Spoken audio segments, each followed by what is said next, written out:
शाह का जब यहाँ जवाब होगा आप लोग सुन नहीं पाएगा।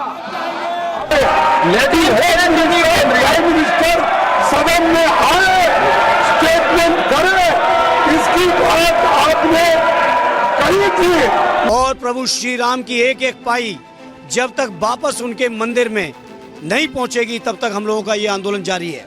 नमः पार्वती पते हर हर महादेव शंभो शंभो। आप सदन नहीं चलाना चाहते, ये विहार आचरण आपका उचित नहीं है। मेरे विचार में निर्णय हाँ वालों के पक्ष में हुआ, हाँ वालों के पक्ष में हुआ, प्रस्ताव स्वीकृत हुआ और विधेयक पारित हुआ। पीएम मोदी और गृहमंत्री अमित शाह संसद के अंदर आए। विपक्ष इस मांग को लेकर संसद के अंदर बाहर दोनों सदनों में क्या किया। बीजेपी तर्क देती रही कि आप किसी को सदन के अंदर आने का हुक्म नहीं दे सकते। हंगामे के बीच कौन सा बिल फिर बिना चर्चा के पास हो गया। खड़गे क्यों बोले कि पीएम और गृहमंत्री चेयरमैन का अपमान कर रहे हैं सदन के अंदर ना आकर। बीजेपी ने इस पर क्या जवाब दिया, कौन किस पर गुस्साया, कौन किस पर चिल्लाया। सदन के बाहर हमारे वायरल स्टार रवि किशन क्या करते नजर आए। समाजवादी पार्टी ने आज फिर से कौन सा प्रदर्शन किया, सब बताएंगे, समझाएंगे आपको इस वीडियो में। मेरा नाम सौरभ त्रिपाठी है और आप देख रहे हैं संसद की बात। घड़ी में 11 बजे लोकसभा की कार्यवाही आरंभ हुई। अब आरंभ क्या ही हुई, हल्ला हुआ। विपक्ष चंदा चोरी पर हंगामा करता नजर आया। इसी हंगामे में गृहमंत्री अमित शाह के खिलाफ नारेबाजी सुनाई देती रही। लगातार उनके संसद में अनुपस्थिति की खिलाफत होती रही। स्पीकर ओम बिरला विपक्षी सांसदों को प्रश्नकाल का महत्व बताते रहे, लेकिन विपक्षी सांसद स्पीकर साहब के सुनने के मूड में बिल्कुल नहीं थे। अब जब स्पीकर की बात नहीं मानी गई तो लोकसभा दोपहर 12 बजे तक के लिए स्थगित कर दी गई। देखिए, मेरा आपसे आग्रह, आप प्रश्नकाल चलने दें। आप सदन नहीं चलाना चाहते, ये विहार आचरण आपका उचित नहीं है। आप अपनी सीट पर बैठे प्रश्नकाल चलने दें। सदन की कार्रवाई आज 12 बजे तक के लिए स्थगित की जाती है। 1 घंटे बाद फिर लोकसभा शुरू हुई। बारी अब केंद्रीय मंत्री जीतन राम मांझी के बोलने की थी। कारण था the MSME development amendment bill 2026 का पेश होना। ये बिल एमएसएमई डेवलपमेंट एक्ट 2006 में बदलाव करता है। आसान भाषा में समझा देते हैं आपको। इस बिल को ऐसे समझिए कि पहले कानून में माइक्रो, स्मॉल और मीडियम उद्योग की निवेश सीमा लिखी हुई थी। माने माइक्रो इंडस्ट्री में 2.5 करोड़ तक का निवेश और 10 करोड़ तक का सालाना टर्नओवर होता था। स्मॉल इंडस्ट्री में 25 करोड़ तक का निवेश और 100 करोड़ तक का टर्नओवर होता था। और मीडियम इंडस्ट्री में 125 करोड़ तक का निवेश और 500 करोड़ तक का टर्नओवर होता था। लेकिन अब ये जो सीमा थी कानून में नहीं होगी। केंद्र सरकार समय समय पर नोटिफिकेशन जारी करके निवेश और सालाना टर्नओवर के आधार पर नई सीमा तय करेगा। पहले ऐसा कोई नियम नहीं था। अब ये बिल जब पेश हुआ तब भी हंगामा जारी था। लिहाजा बिना चर्चा किए इस बिल को ध्वनि मत से पास कर दिया गया। इससे पहले राज्यसभा में भी इस बिल को 3 अगस्त को पास कर दिया गया था। इसलिए लोकसभा की मंजूरी के बाद ये बिल संसद से पारित हो गया है और अब राष्ट्रपति की मंजूरी मिलते ही ये कानून बन जाएगा। देखिए, मैं आपसे अनुरोध करता हूं कि इस विधेयक को पारित किया जाए। प्रश्न यह है कि विधेयक को पारित किया जाए। जो सदस्य इसके पक्ष में हो हाँ कहे, जो सदस्य विरोध में हो ना कहे।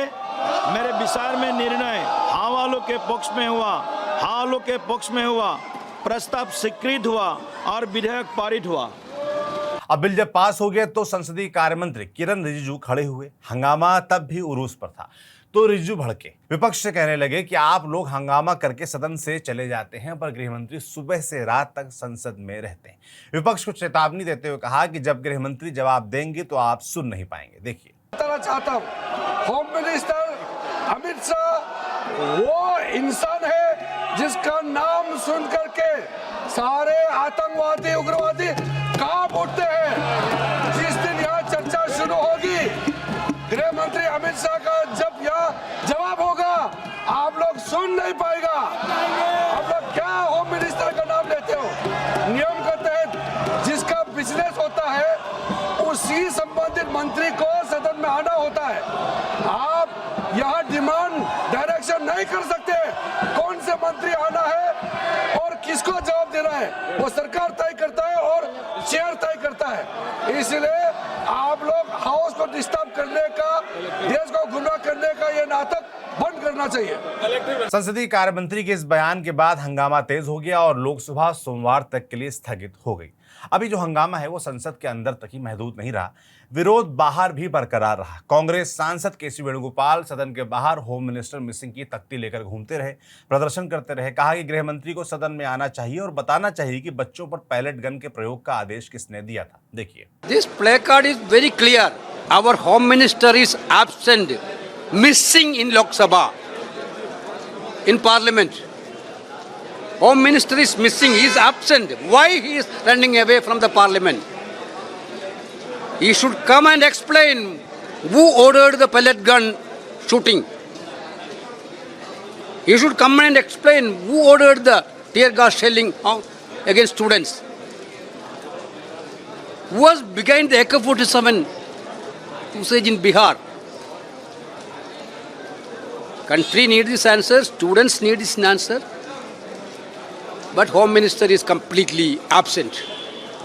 अब देखो, सपा का भी विरोध इसके बरक्स चल रहा था। राम मंदिर चंदा चोरी के खिलाफ सपा विरोध प्रदर्शन कर रही थी। सपा सांसद और अखिलेश यादव के भाई धर्मेंद्र यादव ने कहा कि जब तक चंदा चोरी के आरोपियों को सजा नहीं मिल जाती तब तक उनका ये आंदोलन जारी रहेगा। देखिए, बिल्कुल प्रोटेस्ट तब तक करते रहेंगे जब तक ये चंदा चोरों, ये चंदा डकैतों के ऊपर कार्रवाई नहीं होगी। और प्रभु श्री राम की एक एक पाई जब तक वापस उनके मंदिर में नहीं पहुंचेगी तब तक हम लोगों का ये आंदोलन जारी है। दूसरी तरफ बीजेपी सांसद रवि किशन आज फिर इंस्टाग्राम से लेकर सदन के बाहर लोगों की नजर में चढ़े रहे। फिर सवाल पूछा गया तो वो मौन के बीच क्या बोलकर निकल गए, सुनिए। राहुल गांधी कल प्रयागराज में है, क्या कहेंगे? नमः पार्वती पते हर हर महादेव शंभु शंभु। अब राज्यसभा की सूरत हाल भी आपको बता देते हैं। राज्यसभा की शुरुआत भारत छोड़ो आंदोलन के स्वतंत्रता सेनानियों को श्रद्धांजलि देने के साथ हुई। 8 अगस्त 1942 को भारत छोड़ो आंदोलन की शुरुआत हुई थी। अब कल क्योंकि सदन नहीं चलेगा इसलिए एक दिन पहले यानी आज सांसदों ने सदन में देश की आज़ादी के लिए बलिदान देने वाले शहीदों को याद किया और मौन रखकर श्रद्धांजलि दी। इसके बाद शुरू हुआ जीरो आवर। जीरो आवर के दौरान नेता प्रतिपक्ष मल्लिकार्जुन खड़गे भड़क गए।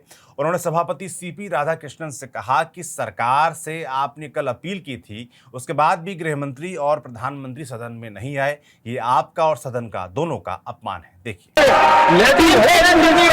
मिनिस्टर सदन में आए, स्टेटमेंट करे, इसकी बात आपने कही थी, लेकिन आपके बात को भी वो मर्यादा नहीं कर रहे, आपका अपमान कर रहे, इस हाउस का अपमान कर रहे।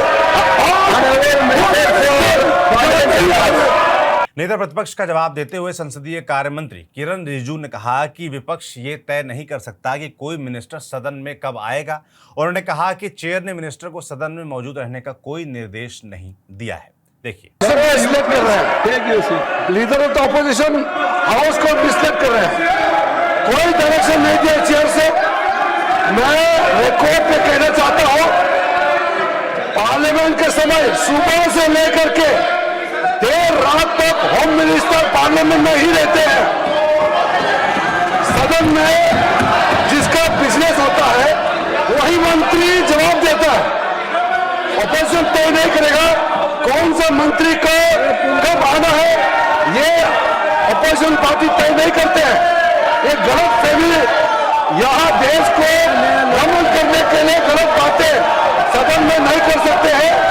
कल भी लीडर ऑफ ऑपोजिशन ने गलत बात कहा, मैंने प्रोटेस्ट किया। सर, मैं करेक्ट करना चाहता हूं, आपने ऑब्जर्वेशन दिया था कि ऑपोजिशन पार्टी ने ऐसा कहा है, चेयर से कोई डायरेक्शन नहीं दिया किसी मंत्री को सदन में आने के लिए। संसदीय कार्य मंत्री के जवाब के बाद सदन में हंगामा तेज हो गया और राज्यसभा की कार्रवाई भी 12 बजे तक के लिए स्थगित कर दी गई। दोपहर 12 बजे राज्यसभा एक बार फिर से शुरू हुई, प्रश्नकाल शुरू हुआ, मगर विपक्ष के लगातार विरोध प्रदर्शन और नारेबाजी के बीच राज्यसभा भी ज्यादा देर नहीं चल सकी और इसे भी लोकसभा की तरह ही सोमवार तक के लिए स्थगित कर दिया गया। देखिए,